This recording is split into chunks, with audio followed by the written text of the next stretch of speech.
Money Radio, discussing the business of making and spending money.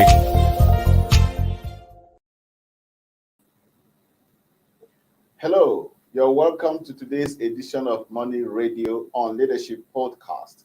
Money Radio is a program that brings to you the latest developments in business and economy cycles of Nigeria and issues of businesses around the world.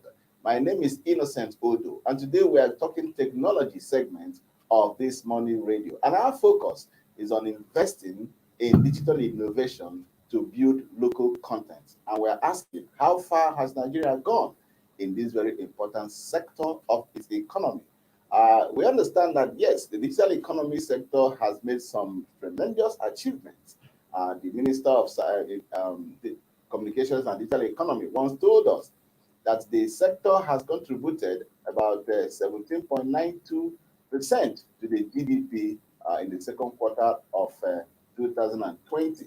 And then he also pledged government commitment to ensure that this sector is also heavily looked into by way of investment, so that it can generate the much needed value to the economy, so that we can have foreign exchange and of course help to build capacity of our youth in terms of giving them skills and energy to boost their own startup businesses in this sector that has a lot of potentials for the Nigerians, for the youths in the country.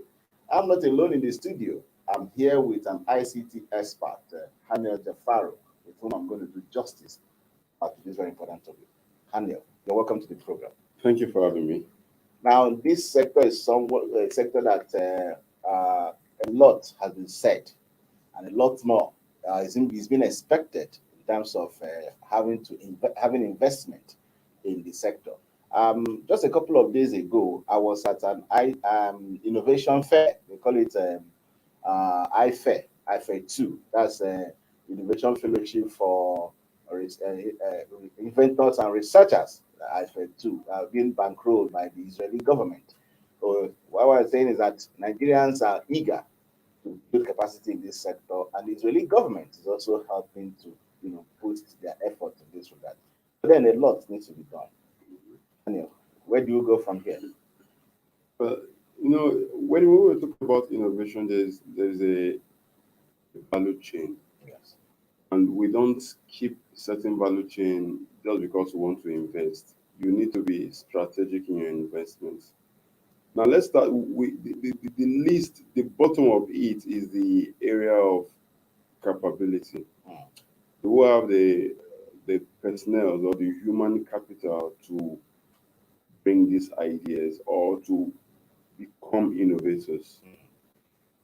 If we don't, what do we do in that regards? Do we go back to classes? What are the things we need? Because one thing I realized is that most Nigerians go to school majorly for white collar jobs, something that would give them ends means, and they are not trained to be entrepreneurs. But it is in the course of NYC that some of them tend to now look at the way of diversifying and learning other additional entrepreneurship skills. And these be integrated into the curriculum in such a way that you, in the course of your development, you're being trained to become an entrepreneur. You're being trained to become an inventor. You're being trained to become a researcher. Yes. Once we are able to actualize that from the aspect of the curriculum and the training during the period or the phase of the training, it's easier for us to now move to the next phase, which is in the phase of idea generation. Yes. Yes. It's not now when you have ideas, when you're trained in certain field and you have ideas in line with that field, it's easier for you to move to convert the ideas or to develop the ideas, for it to not just be an idea which is either written or in form of a proposal, but now an actual product. So it starts from having the capacity to now being able to create ideas from the capacity that you have, then develop the idea to become a Product, yes. Yes, indeed. Get? So we don't leave the training phase and invest in the idea phase. We don't leave the idea phase and invest in the development phase. They are all value chain. You move from one phase to It's another. a process. So you don't we should not just, when we invest in, we should be strategic in our investments. Get? So now, talking about the development, Nigerians, youth generally, they are very, very good with software development, Nigerian youth, because it is something that truly you don't rely on government to learn software development. You don't rely on curriculum that they teach you in schools. Anyone that is doing well in the field of software development did what is called personal development.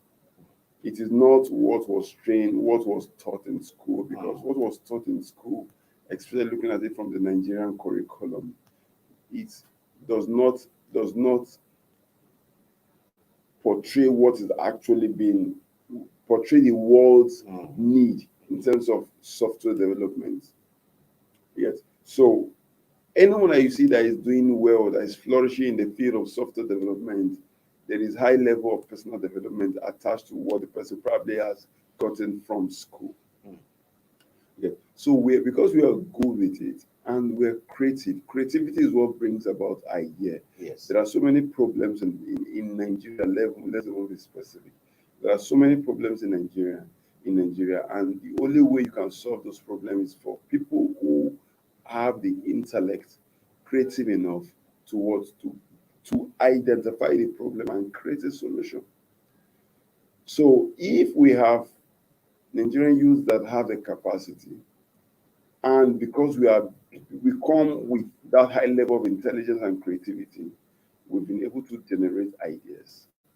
And because of the capacity that we have, or the personal development that we may have done in the area of software development, we've now been able to develop that idea. So it's not just an idea. We have Nigerians that have ideas, but they don't know how to go about the ideas. It's just an idea because they're not software developers. Okay. So it continues to remain there as an idea. But meanwhile, that idea can be developed to become a product. Now, once it is developed to become a product, that is where most Nigerians goes down. Once Because the moment it comes to the area of translating ideas into products. Once it becomes a product, that is where business management kicks in. Because you are skilled in IT. There is a need. There is a place for business management. There is a place for business administration. Yet most of these guys are not good with business administration.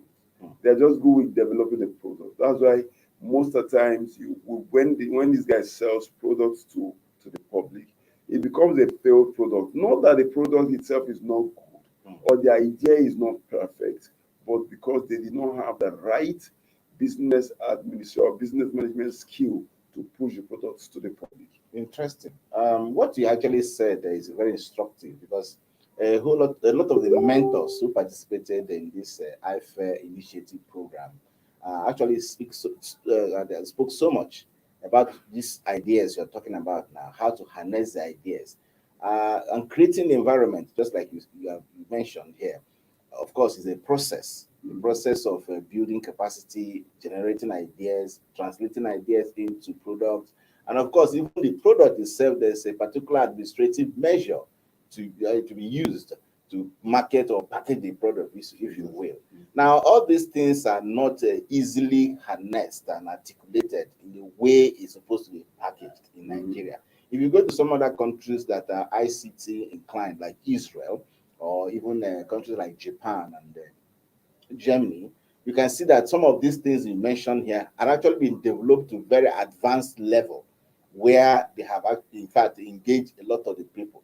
So the industry experts wouldn't find it difficult because the environment is already there for them to exploit. And so what you see is a culture of dynamism, a culture of a functional ecosystem of ICT, of digital economy that is in fact thriving, and then going around selling their product all over the world. So now you have mentioned the articulation. What exactly should we do now? What can we do to ensure that we articulate these things just the way others have done it? You know what the US did was to, most countries stops in the area of idea development, but what US did was to create an industry that is considered to become a startup. Now, before you fall into that category of being a startup, it means that you have a product, an existing product that is available, that you want to push to the market, and your product tends to be good. It has been tested by the minority few, and there is prospect in the product. So what they do is that they put you in what's called an incubator program. That incubator program is the aim of that incubator program is not to train you how to become a developer. It's not to tell you how to create ideas. The aim is to tell you how to manage the product, how to push the product to the market, where you need to take certain kind of decisions. So what the incubator period or program is all about is to the skill of business management is within a space of 3 months, they will push it to you and ensure that you have all it takes to ensure that you can push this product.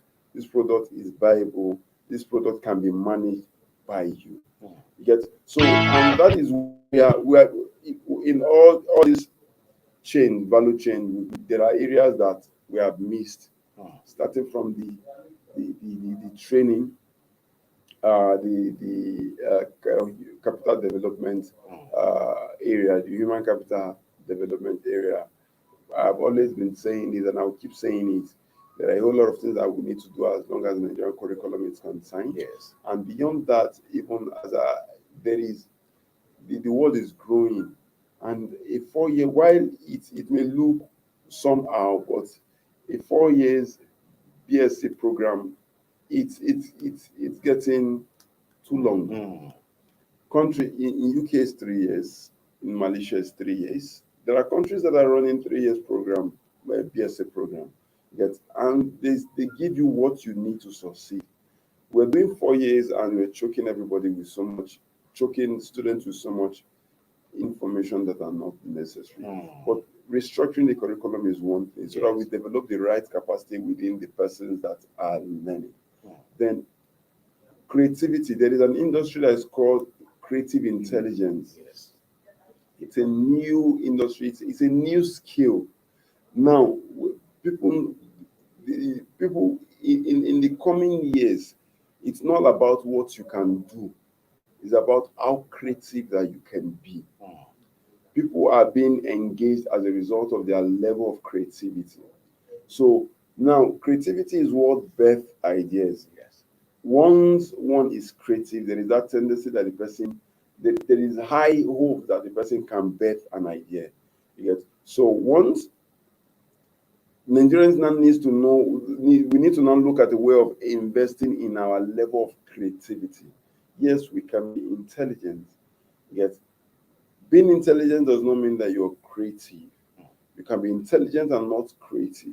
So, but in a way, there are skills and schools where you go and to learn creative intelligence, ability to be creative with anything and every place you find yourself.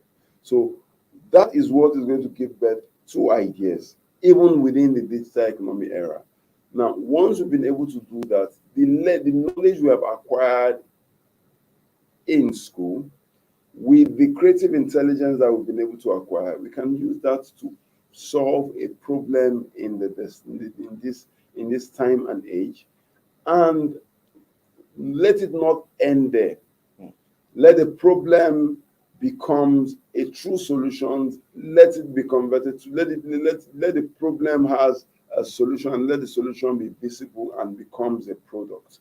Now, once that is done, we can now start looking at how do we now nurture this product, not just the product alone, but the product, the creator of the product as the inventor himself. Yes.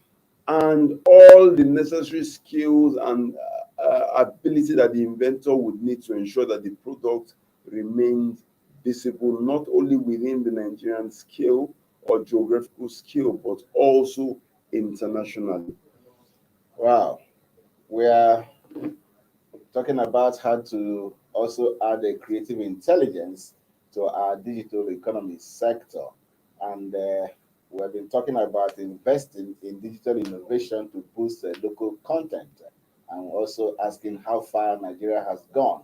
It's instructive that Nigeria may have recorded some achievements in this sector, but there are still some constraints and areas that the nation needs to look into in terms of trying to harness the potential there, just like Haniel has mentioned about looking at the value chain. And the value chain is all about investing in the processes and the procedure on how to get to that destination point of creating, translating ideas into products that can compete in the Nigerian, the African, and of course the global markets. It's on that note that we take a short break. When we return, we'll continue with the program. Don't wait.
For sponsorship and advert placements, please contact 080-3688-6158. Last Word Leadership Podcast Studio. You have the last word.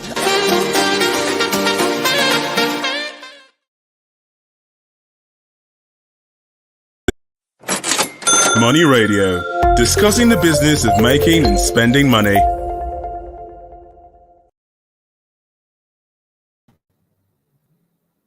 Welcome back. If you're just joining us, we're on Money Radio, and we're talking about investing in digital innovation to boost local content. And we're asking how far has Nigeria gone in this very important sector of its economy. And I'm still in the studio with Haniel Defaro. Haniel, before we went on that short break, you were talking about something very critical to this digital innovation system that can help us as a nation. And that is about looking at the curriculum system of the country's education. In the past, it has not been too attached to industry requirements. It's all about, like you said, the white collar, aspirations and all that. Now, the development in this sector actually has made it incumbent on every one of us, especially the government, to restructure the curriculum in the sector. Now, I was also listening to one of the mentors in this iFair initiative program. They talk so much about that, about the structure. And he talked about the mindset. He said you can pick people up not from the kindergarten level and then introduce them to this very important, innovative, and digital system knowledge. So you invariably picking them young and then putting them in that category, especially in the school system. So you can see that the school system has a role, a very big role to play in the dissemination of this type of knowledge, which is of course very great for a nation. Israel is one of the biggest startup nations in the world, and they did that because they related situation according to the needs of the people, and so they are world champions in startup businesses around the world. So, but you are saying that if we have not created that environment, especially the issue of trying to harness the value chain, understanding the value chain and the variables around it, there might not be any investment that probably will project that sector. So, if we cannot get the value chain properly situated, is it not possible for us to invest in this sector? Well, investing in the sector is all about you invest strategically. You don't just put in funds because you want to invest. Get That's why when we're investing, we have to first understand the value chain. Once Yes. we've been able to understand the value chain, it's now easier to now say, okay, yeah, let's put in so amount of money in this particular process. Let's put in so amount of money in this particular process. This particular stage or phase does not need funds, it just needs policy development. This phase does not need policy development, it just needs mentee and mentors and all that. You get So it is in understanding the value chain that you invest. You don't just say that we're investing in innovation and you just put in money because you want to invest in innovation. You will end up putting the money in a basket. Or in a basket, and that's just like one minister would say, investing in dysfunctionality. Yes, Invest so money in something that does not produce you have to results. you have to create a system. The system is the value chain. Once you have the value chain, it means that you know where you are investing your money. You know what you should get from every process, from every chain. You should be expecting something. If you invest in education, then you know that you should be expecting high intellectual human capacity. Yes. You get Once you invest in creative intelligence, it means you'll be expecting a high level of idea creativity. Once you're investing in development, it means that you're now making the environment enabling for those that have the intellectual capacity and the creative intelligence to now convert it to to be able to identify product and combat and develop identify problems and develop that problems and create solutions from that problem, which comes as a result, which come in form of a product. Now, which now takes us to the last phase where, if I'm investing in this phase where it's called the implementation phase, that phase where the product can now be visible to the public, not only to Nigerians, not only to African, but to the global world, because we're living in a state of globalization now. Yes. So is this product viable enough to sell in African market? What will make this product viable when it's in the international market? What are the competitors? Yeah, these are things you see during the implementation phase, because you will not see most of these things, your competitors. You will see most of these things in the development phase. The development phase is all about making the product a reality, or making the idea a reality. But now the idea is a reality. What makes the idea suitable to withstand competition?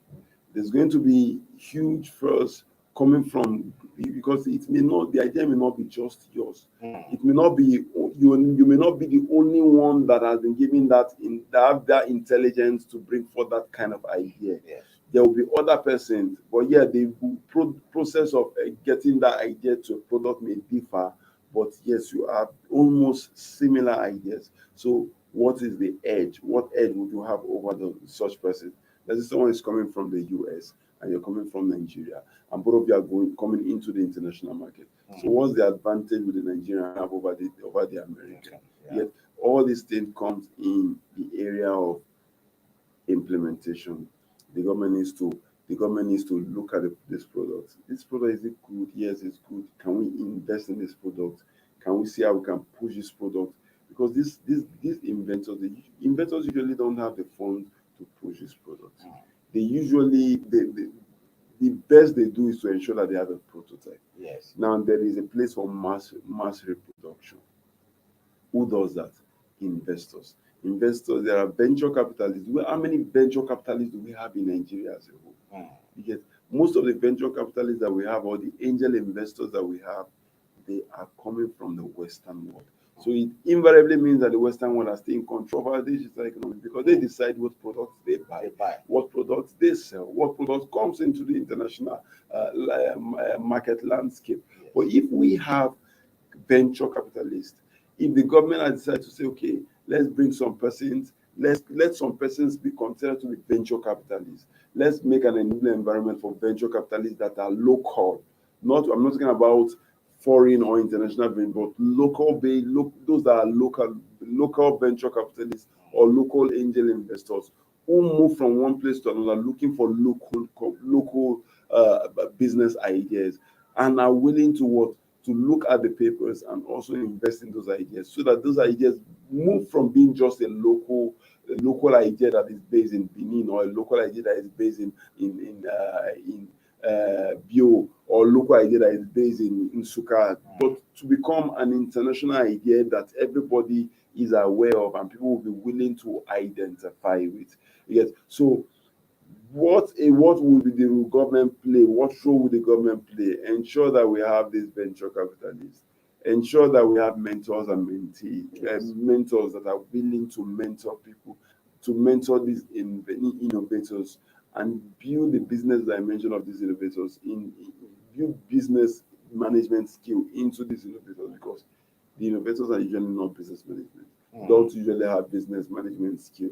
Then another thing is innovators on the other end, because entrepreneurs, one of the skills that they will learn when they are taking their entrepreneurship classes is that they should not be greedy.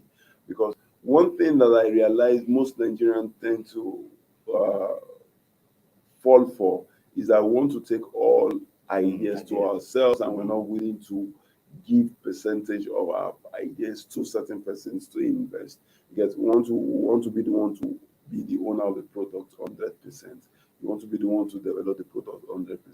You want to still be the one to market the product 100%. And all that. By the time you're doing that, you'll be lonely in it because you cannot give beyond what you have. But when you have multiple persons coming together to take decisions, everybody is taking decisions, maybe based on personal interest, but the decision is a collective one at the end of the day because it's not one person that is taking the decision.